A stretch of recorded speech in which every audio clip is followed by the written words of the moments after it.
Welcome to a conversation with a community leader, sponsored by Leadership Kitsap. And I'm your host, Cary Bozeman, and I'm the former mayor of Bellevue, Washington, and Bremerton, Washington. And I'm currently a Port of Bremerton commissioner. And my guest today is Marty Cavalluzzi. Got that right, Marty? That's correct. Perfect. And Marty is the president of Olympic College. And Marty, it's good to have you here. Thank you very much. Thank you for inviting me. Yeah, absolutely. Before we start, Marty, what's your background? Where are you from? What brought you to Olympic College? Okay, so I'm now in my 5th year at Olympic College. Prior to that, I was at Pierce College, Puyallup, so Pierce County. And I was a president there for 5 years. And David Mitchell, who I absolutely admire. One of my old friends. Just fantastic president. Said he was retiring, and I looked and thought, that's the college. I've been eyeing that college. So I applied and got the position, and here I am. Yeah, I think you made a good decision. And David Mitchell did a great job here at the college. I kind of call him the silent shark, you know. He's a soft-spoken guy, but he got a lot accomplished at Olympic College, no doubt about it. And I hope you guys still stay in some contact. It's been a little while during this pandemic. Yeah, during the pandemic. So, where are you from? I mean, where'd you grow up? All that kind of stuff. Really good questions. Born in Wichita Falls, Texas. Wow, really? Grew up in Long Island, New York. I graduated high school there, moved to Southern California. Then Northern California. Was your dad in the service or something like that? He was, but not when all that moving took place. No. Then moved to Northern California, then Virginia, then Oregon, and now Washington since 2000. What was your undergraduate degree in? Fisheries. Fisheries? Yes, sir. Wow. And then what diverted you into college administration? Well, I went from a bachelor's degree in fisheries, then I went to the College of William & Mary for a master's and a PhD in marine science. And then I ended up at Oregon State University as a faculty research associate doing some research on endangered fish. And then there was an opening at Northwest Indian College for an associate dean for science and math, who also could work with area tribes on fisheries issues. And I just thought that's a perfect position to fall into. And I fell in love with administration. I never, ever thought I'd be an administrator. Yeah, you had kind of a career path pretty outlined. Yes. And then you ended up in administration, which I agree with you. I think I think being a community college president is a great job. It's wonderful. Yeah, I agree with that. Marty, let's talk about the college. We've just been through 2 years of COVID. How has that impacted Olympic College? And what do you see now that maybe we're getting through it? Are we going to get back to normal? And what's been the impact of COVID on the college? Really good question, Cary. So as you know, we have 3 campuses. We have the biggest one here in Bremerton. We have OC Paulsbo, OC Shelton, and we also teach 600 to 800 students at PSNS, Puget Sound Naval Shipyard. Is that the apprentice program? Yes. We'll talk about that in a little bit. Yes, just fantastic. Yeah. So the pandemic hit. We went overnight. We had to go into remote mode. The faculty and staff hustled like I've never seen. I mean, truly passionate about what they do. They converted all their in-person services and classes and moved it all to the online realm. So everything moved out of the classroom? Absolutely. Everything did. Wow. I can't tell you how much I admire those people for making that work. Did you drop a lot of enrollment because of that? Enrollment did drop. We're not the only one. Every college and university enrollment has dropped, but community and technical colleges, it's dropped even more than universities. Yeah. It's harder. So kids are going to school and they're on their computers at home somewhere, and that's the way they're getting their classes? We've opened up a lot now. So this quarter, we're 55% of our offerings have some in-person component. So we're slowly opening back up. Do they have to show evidence of vaccination? Yes, they do. We're under a higher ed proclamation by the governor, and to be called a vaccinated. You had 2 choices: be a vaccinated campus or a non-vaccinated campus. Yeah. And if you're a vaccinated campus, the students have to show they're vaccinated. Is that true of faculty members also? Yes, all employees actually. All employees. Wow, what a thing to have to manage through. Well, we've all had to do it. Yes. But I can tell you, Cary, what I'm impressed is it has been safety, safety, safety. Yeah. We put the safety of our students and employees first, and it has really paid off for us and them. Yeah. There have been no super spreader events, and Yeah. we're doing okay. What would normally be the enrollment at Olympic College? How far did it drop, and are you starting to see it come back? So pre-pandemic, about 11,000 students a year. Now we're somewhere around 9,000. You know, it's dropped. In fact, this quarter it's dropped 7% compared to last year at the same time. So it's a really hard mix to try and figure out who's coming back and who isn't, and what does it look like? Because it's all new. It's a whole new realm now for higher education. Yeah.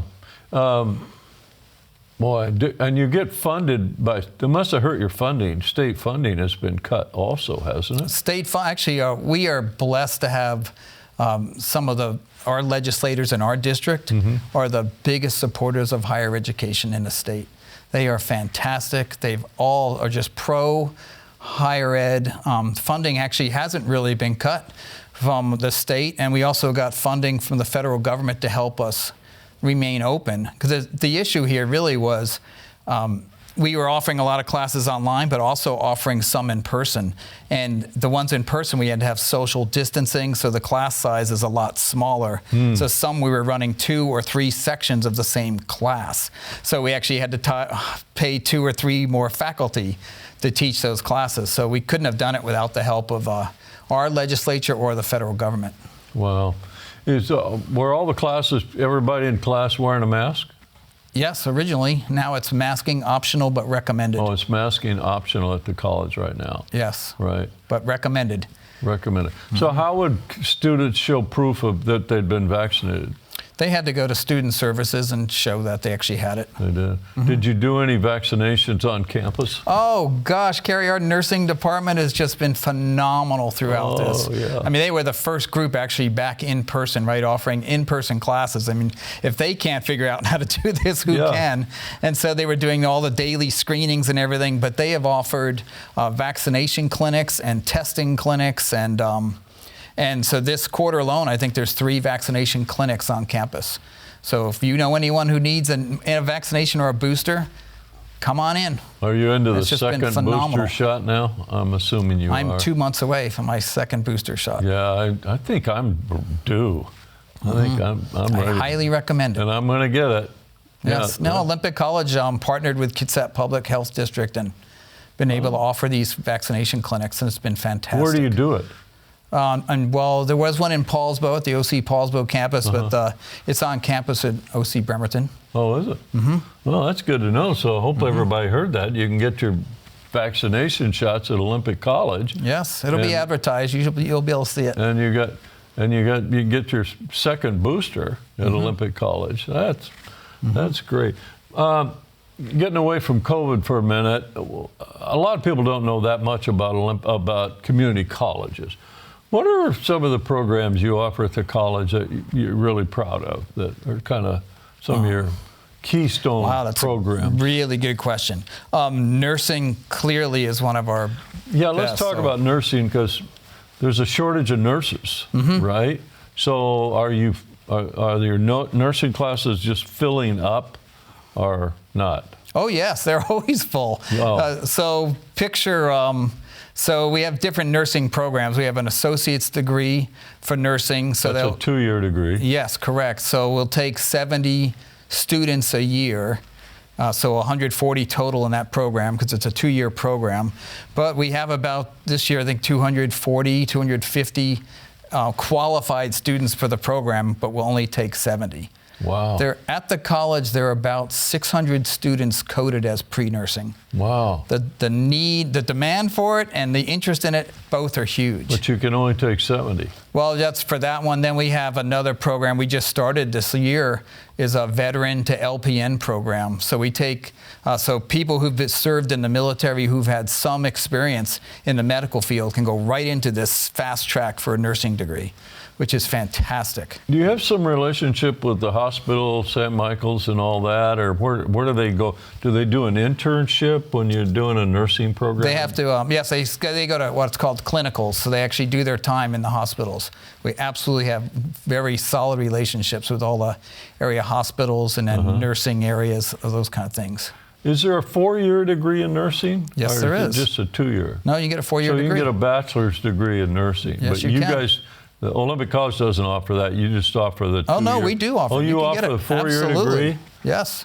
Wow. And these people that graduate are probably pretty much guaranteed they're going to get a job. Oh, right? there's no doubt about it. Yeah, that's the beauty of what's so great about Olympic College. You can get your 2-year degree, you can get your 4-year degree, and you can pick where you want to go. The demand is so huge right now. Do the hospitals and other people needing nurses, do they come to the campus and interview these students, or how does that work? They already know us. They know our program. They just reach out, and it's a streamlined process to go right in, basically. There really isn't much waiting if you want to be a nurse. What are some of the other? It used to be you go to a community college like Olympic College, you can get a 2-year. What do they call the degree? Associate's degree. Associate's degree. But now you've expanded that to you've got a whole bunch of Bachelor, BA degrees at Olympic College. What are some of those? Correct. So we do, the one I just talked about, we have the veteran to LPN program to so you BSN. got nursing. Correct. We have information systems, so computers. Okay. Organizational leadership and technical management. That's a very popular program. Digital filmmaking, very popular program. I'd like to speak in your leadership program someday. I think you should. Just come give a talk. I enjoy doing that. I absolutely think you should. I like doing it. I've been in it 50 years now, so. You really should. I mean, leadership's about change. And we don't see enough that kind of leadership anymore, because change creates people on both sides of that change, right? Some of them like it, some of them don't. And my personal view is that today, especially elected officials who, I'm not being disrespectful, but they have a goal. They want to remain an elected official, right? Yes. So if you take on a controversial issue and you take a side on it, then the social media people are going to blow their phones up. And all of a sudden, you're going to start hearing from people who don't like what you're trying to do. And so I think most people, especially elected officials, just kind of stay in the middle. And that's a shame, because leaders drive change. I completely agree. Yeah. As you know, you have to stand for something. You do. Or you'll fall for anything. You do. And but it's such a shame today. People are just scared out of their boots to get out in front of something, I remember we built a downtown park in Bellevue, which I led the effort on. I know that park. It's beautiful. Yeah, done when I was mayor there. And we were trying to think of a name for it. And it was built on school property. And it was about that time when I was beginning to kind of understand the issue of diversity and trying to drive that in the city a little bit, even though I was a little ahead of my time in Bellevue, which was, not there yet. So I came up with this idea that we should name the park after Thurgood Marshall, who was Supreme Court Justice. Holy cow, you would think, oh my gosh, it's good thing there wasn't a lot of social media back then, but that gave me a good example. That was a good lesson for me, to not get out in front until you've done your research and till you know how much animosity is out there. But would I have done it again? Absolutely, because I thought it was the right thing to do. So, and I have to say, putting that park in the center of that city was brilliant, because with all those skyscrapers going up around now, it wouldn't be there now. No. Well, we bought that property from the school district. And they came to the city and get off here, but they came to talk about leadership. They came to the city and wanted us to just rezone it for commercial use. And most of the council members said, great, because we're going to get all that new tax money and all that revenue and all that kind of stuff. And my park director at the time, we went out and had a beer that night, and he said, Bozeman, you want to do something really great? You got to buy the whole site and build a park there.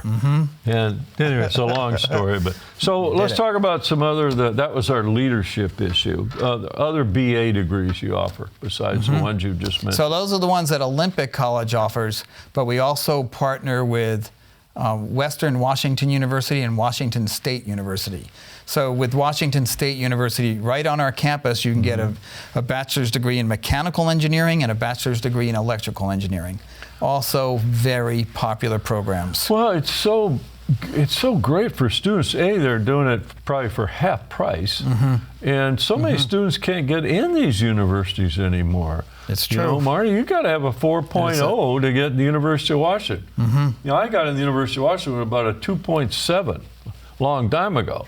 But you know, speaking of that, if you get a degree here, a 2-year degree, does that help you get in a major university or not? I mean, it doesn't. There used to be, if you got a degree at a community college, you were automatically allowed. You automatically were allowed to get in the university. Not true anymore, right? So a couple of things. This year we started a program with Western Washington University. It's dual admission. So at the same time you register for Olympic College, you also can fill out a piece of paper and just say, I also want to be admitted to Western Washington. And you're admitted then. So once you finish your associate's degree, you go into Western Washington as a junior, maybe not in your actual career choice, your major, but you are admitted to the university. Which I think is just a fantastic way to streamline students and get them through the system. What's the tuition at a community college these days? So approximately $5,000 a quarter. $5,000 a quarter. Yeah, so it'll be $14,000 a year. 14,000. If you go to the University of Washington, it's probably 30,000. It's three times that amount. It's 3 times that amount. So, and there's another program you have. It's called Running Start. What is Running Start? So Running Start, also called dual enrollment. So these are students who are in high school who are taking classes at the college, and they're getting both college credit and high school credit. So we have students who come to our graduation ceremony, get their 2-year degree, and the next day go to their high school graduation ceremony and get their high school diploma.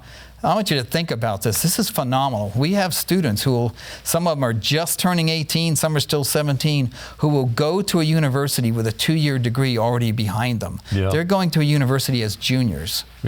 And think of the money that saves their family and their parents. Oh, it's phenomenal. You know, the only thing about that, Marty, is they're missing out on their last couple of years of high school. Kind of, right? Well, some are and some aren't. So here's the thing.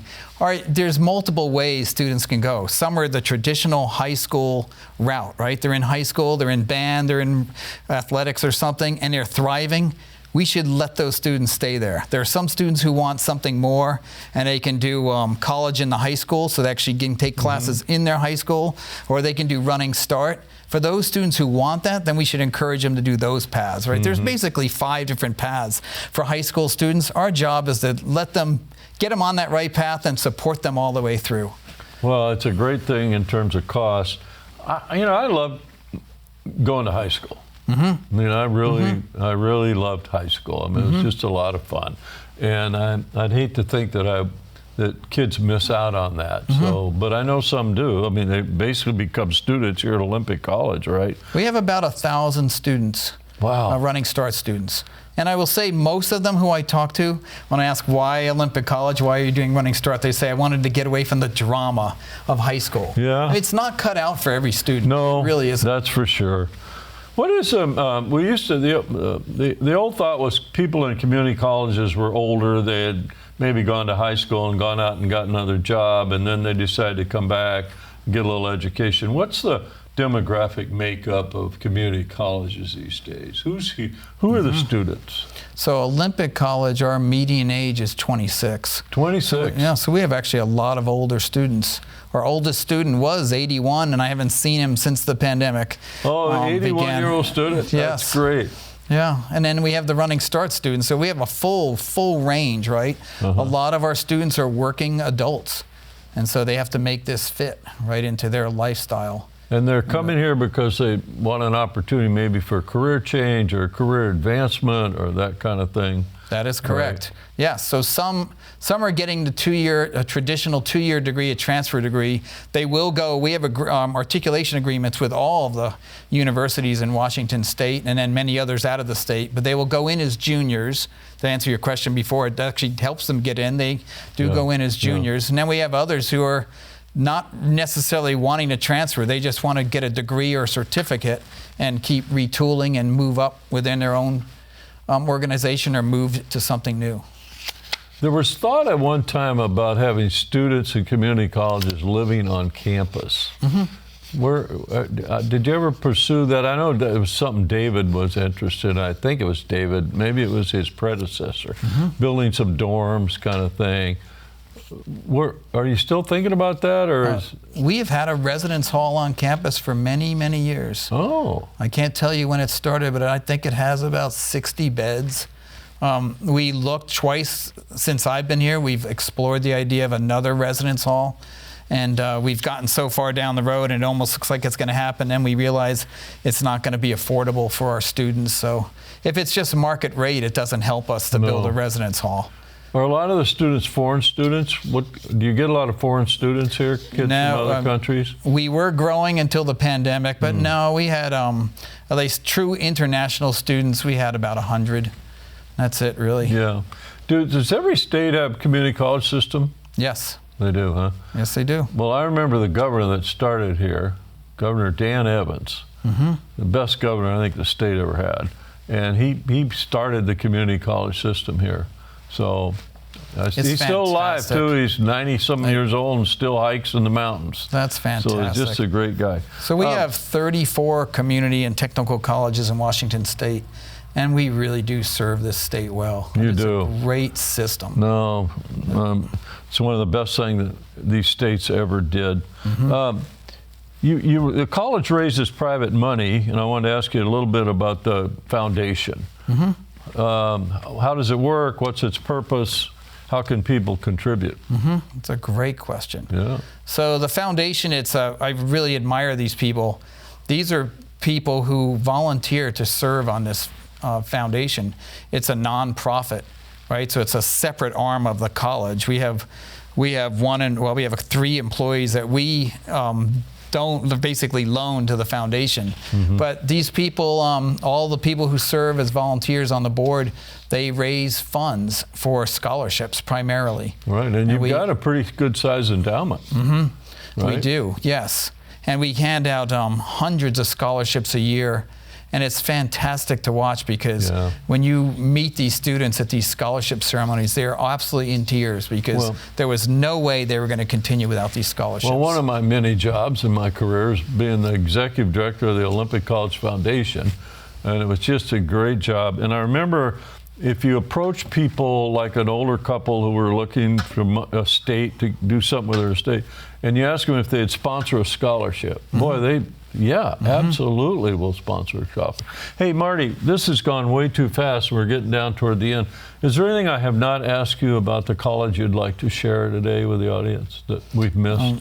I guess I would just tell you that we're an open door institution. Anyone, including you, anyone can come in the door and totally get retooled. This is either a single course or programs. We are here for everyone. I think we do a phenomenal job of serving community. So if I want to come here and learn how to do pottery, something like that, I can do that, right? Absolutely. And in fact, the interesting thing is our pottery classes have gone larger since the pandemic. I wouldn't doubt that. They've gotten very creative in how to serve people. So last question. You're a leader. You're the president of a large institution. How would you describe your leadership style? Truly a servant leader. And I'm very collaborative. I work with people, but I actually work for them. I'll give you an example. Student government creates their annual goals, and I meet with them to hear what their goals are, and then I make them part of my goals because I actually work for them, right, for their success. Would you say you're a good listener? What? Would you say? I'm sorry, excuse me. Yes, you got absolutely. me on that one, Marty. Yes, absolutely. I would say that. I have found in my long career that listening is an art form. And I've just found very few listeners. When you go to a meeting, there's 2 ways to have the meeting. You can have it where there's dialogue, where everybody's really listening to each other. and there's discussion where people are just defending their positions. And it's just magical when you get in with a bunch of people and they're actually listening to each other and maybe going, well, geez, maybe I should change my mind about that. I like what that person says. And that's exciting stuff. So being a good listener, I've always believed, was so important for leaders. It's even, it's even better when you listen and you say, hey, you acknowledge someone. How much I did this because of what you said. Yeah. And you acknowledge them. Hey, Marty, it went so fast. The word on the street is you're doing a great job at Olympic College. Oh, thank you. And this college has been here in this community for so long. And it's just one of there's a Puget Sound shipyard and there's things like that, but this college is part of the history of this town. And I'm glad you're here, and it's, I think you're doing great things at the college. So thanks for joining me today. It's been I hope fun. to come back. Thank you very Absolutely. much for inviting me. We'll do it again. So this has been another conversation with a community leader, and we'll see you next time with another community leader.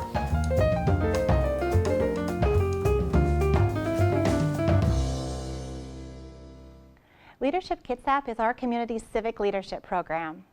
Leadership Kitsap fosters and empowers educated, prepared, and engaged community leaders. For over 25 years, we have cultivated leaders that work collaboratively to create positive change, dedicated to making our community a better place to work and live. We expose our class to Kitsap's leaders across public, private, and nonprofit sectors. We're happy to bring many of the conversations with these leaders to you. Strong leaders build strong communities.